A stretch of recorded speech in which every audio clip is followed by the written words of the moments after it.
Hey everyone, I am absolutely thrilled you're here today. We are diving into a really fascinating explainer. If you're the kind of person who loves seeing impossible ingredients utterly transformed by sheer technique, well, you are in exactly the right place. Today we're demystifying a traditional Thai dessert called Makrut Loy Kaew, which translates to Kaffir Lime in syrup. Our source material comes straight from the culinary experts at the channel Krua Ban Nu, and let me tell you, it is a masterclass in making this recipe as simple and easy to understand as possible. So here's the big question. How on earth do you take a bitterly sour, intensely oily citrus rind and turn it into a delicate, sweet, glass-like dessert? It sounds like a magic trick, right? Well, today we are going to solve this ultimate kitchen challenge. By breaking down the brilliant techniques from our source, we'll see exactly how this extreme transformation actually happens. Okay, let's dive right into this. Here is our roadmap. First, we'll look at the bitter citrus challenge. Then we tackle banishing the bitterness. Third, we explore brining and simmering. And finally, the perfect sour balance. Starting off with Section 1, the Bitter Citrus Challenge. Before we make anything sweet, we really need to understand what we're up against. Look at this dramatic contrast between where we start and where we end up. According to our source, you can't just use any lime for this. You specifically need unripe Makrut limes.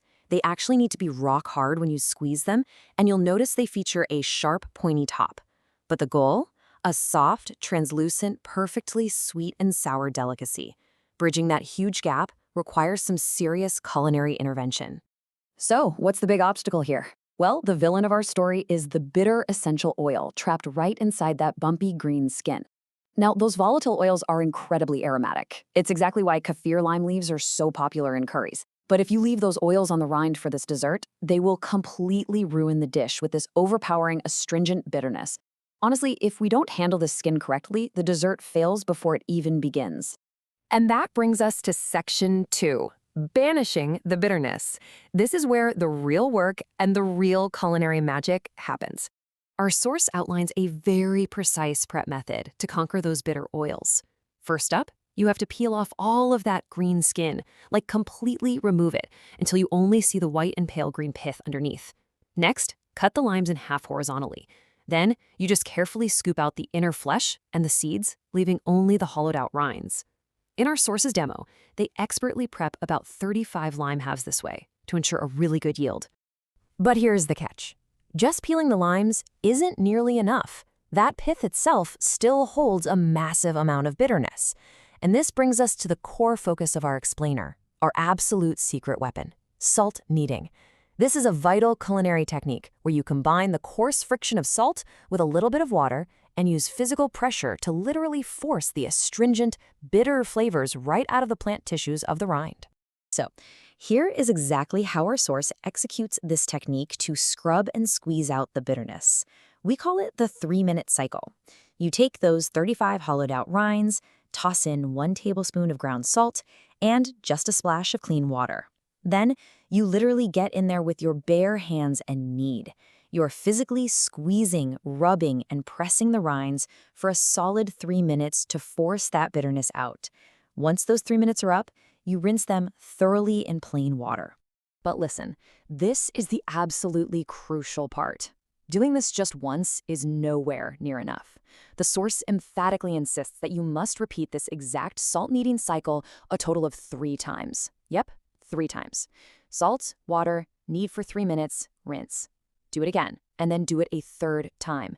This aggressive repetition is literally the only way to guarantee your dessert is completely free of bitterness.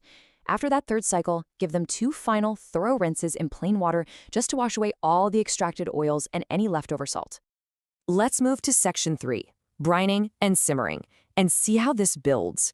Now that the bitterness is gone, we've got to prep the texture. We do this by getting them into a brine. The exact measurements from our expert are 2 tablespoons of ground salt dissolved perfectly into 1.5 liters of clean water. Drop the prepared rinds right into the solution and make sure you press them down so every single piece is completely submerged. Now, this recipe definitely requires some patience. We already did 9 total minutes of intense physical kneading, right? Well, now those submerged rinds need to sit in the brine for a minimum of 6 hours, though our source notes that leaving them to soak for one full night is absolutely ideal. This long soak totally alters the cellular structure of the pith, prepping it to absorb all that sugar later. Once the soak is finally done, squeeze the salt water out of the rinds and rinse them in plain water twice more. Okay, now for the fun part, the sweet part. We're making a fragrant pandan syrup. Start by boiling 1 liter of clean water with 3 pandan leaves for about 5 minutes. Just imagine that beautiful, sweet, grassy aroma totally filling your kitchen. Once the water is infused, take the leaves out and add 300 grams of sugar, plus 1 teaspoon of salt just to round out the flavor. The source also mentions you can add 3 to 4 drops of apple green food coloring to give the final dish a really appetizing look, but hey, that's completely optional. With the syrup ready and the sugar totally dissolved, gently drop those lime rinds into the pot. Now, the absolute key instruction here is to simmer on low heat. You're not boiling them vigorously. You're gently coaxing those opaque white rinds to slowly absorb that rich pandan syrup. You just keep simmering steadily until you witness this stunning visual transformation. And this brilliantly illustrates the exact moment of visual perfection. The culinary expert at Kruabannu describes the finished rinds by saying, "Simon Gao le ka," which literally translates to clear as glass. This is the ultimate hallmark of a successful Loy Kaew. That once hard, white, opaque pith has absorbed so much syrup that light passes right through it. It gives it this stunning, jewel-like translucence. But wait, we aren't quite finished. Let's move to section 4, the perfect sour balance.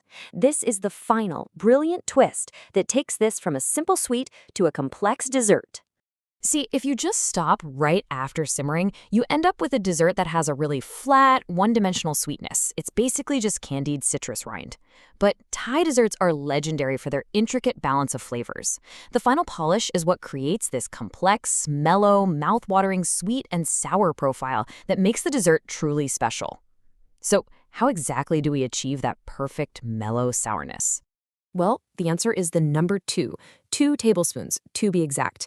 The expert's secret here is to wait for the syrup to cool down entirely and then add exactly 2 tablespoons of fresh Makrut lime juice right back into the pot. You can tweak this to your own taste, of course, but adding that fresh, highly acidic juice at the very end cuts right through the heavy syrup. It creates a deeply rounded, mellow sourness that just brings the whole dish to life. With the flavor perfectly balanced, it's finally time to serve it up. The traditional and honestly the absolute best way to serve Makrut Loy Kaew is chilled, spoon generously over a bowl of crushed ice.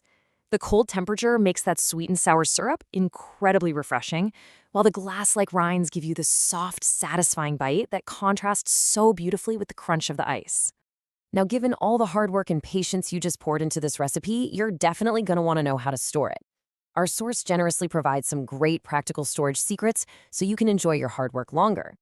If you pack the dessert into airtight cups or bowls, it'll last happily in the fridge for a full week. But if you want to make a massive batch and really savor it over time, you can pop those sealed cups straight into the freezer, where they'll keep perfectly for up to a month.